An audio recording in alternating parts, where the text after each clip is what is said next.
Sister Sumaya from Dhaka, Bangladesh, she asks, how to deal with non-Muslims who only use hate speech and mockery in public when I talk with them about Islam?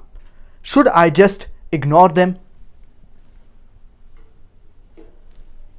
Allah subhanahu wa ta'ala says in the glorious Quran, in Surah Fussilat, chapter number 41, verse number 34, وَلَا تَسْتَوِي الْحَسَنَةُ وَلَا السَّيِّئَةُ ادْفَعْ بِالَّتِي هِيَ أَحْسَنُ فَإِذَا الَّذِي بَيْنَكَ وَبَيْنَهُ عَدَاوَةٌ كَأَنَّهُ وَلِيٌّ حَمِيمٌ. Nor the good and evil are the same. Repel evil with that which is better. For you will see between you and him who there is enmity will become your close friend. Do not defeat your enemy, but rather win them over, win their hearts and win their minds. It is compulsory for every Muslim to do dawah. And I started this session with the verse of the glorious Quran from Surah Nahl, chapter number 16, verse number 125.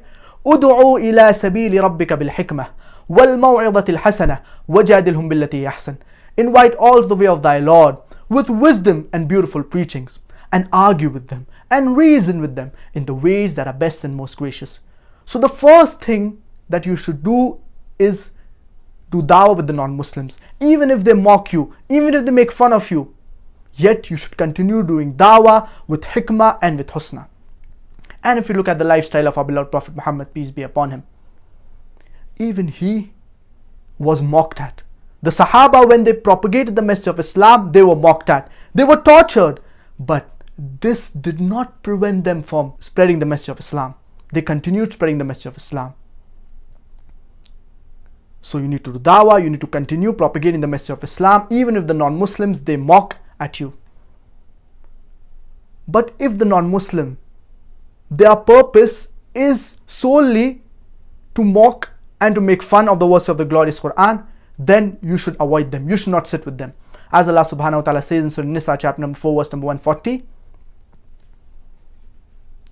وَقَدْ نَزَّلَ عَلَيْكُمْ فِي الْكِتَابِ أَنْ إِذَا سَمِعْتُمْ آيَاتِ اللَّهِ يُكْفَرُ بِهَا وَيُسْتَهْزَأُ بِهَا فَلَا تَقْعُدُوا مَعَهُمْ حَتَّى يَخُوضُوا فِي حَدِيثٍ غَيْرِهِ إِنَّكُمْ إِذًا مِثْلُهُمْ.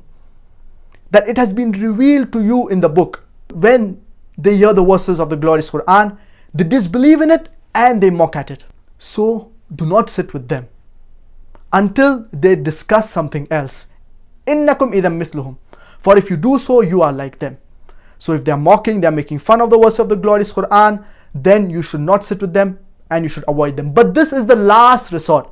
After you have conveyed the message of Islam to these non-Muslims, if they are yet mocking and their purpose is to make fun, then you should avoid them and not sit with them.